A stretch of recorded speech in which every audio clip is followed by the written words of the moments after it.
প্রমাণ দেখাতে পারেন বাংলার জমিনের ভিতরে যে একদম সাধারণ মসজিদের ইমাম সাহেব 5 থেকে 6,000 7,000 টাকার বেতনে চাকরি করে, কিন্তু লক্ষ লক্ষ টাকা মারি মুসল্লির টাকা মারি দিয়া চলে গেছে বিভিন্ন দেশের টাকা মারি দিয়া ইমাম সাহেব চলে গেছে।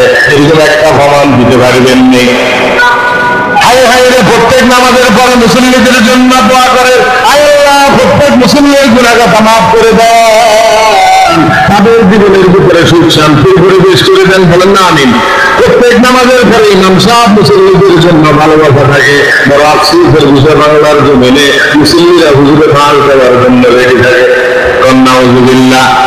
এই জন্য আমাদের একজন ভাই বলছেন, মুহাদ্দিস রবিউল্লাহ আফসারী ভাই, বলে আমরা হুজুরের মূল্য, বলেন হুজুরের মূল্য বাস দিব, মূল্যে বাস দিয়ে দুনিয়াতে বাস দিয়ে না। দুনিয়াতে যদি আপনি বাস দিতে আসেন, আপনাকে বাস দেওয়ার জন্য মালিক বসে রয়েছে এই জমিনের ভিতরে। আল্লাহ প্রমাণ দিয়ে দিলেন, আরে আল্লাহর বান্দা নবীর উম্মত, ওনার কথা শুনলে আমার দিলের ভিতরে আসে।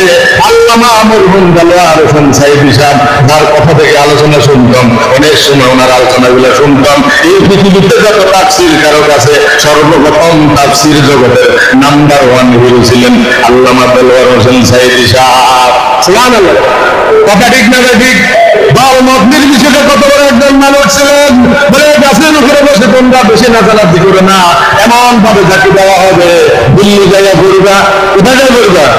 হায় হায় রে মুসলমান, উনি তো কবরে চলে গেল যে বাংলাদেশের জমিনের ভিতরে তাফসীর করলেন। হারাম শরীফের ভিতরে, সৌদির ভিতরে সবচেয়ে বড় আব্দুল্লাহ সুদাইসি সাহেব, যিনি হারাম শরীফে নামাজ পড়ায়, হারাম শরীফের ভিতরে অনেক লোক ঢুকতে পারে না।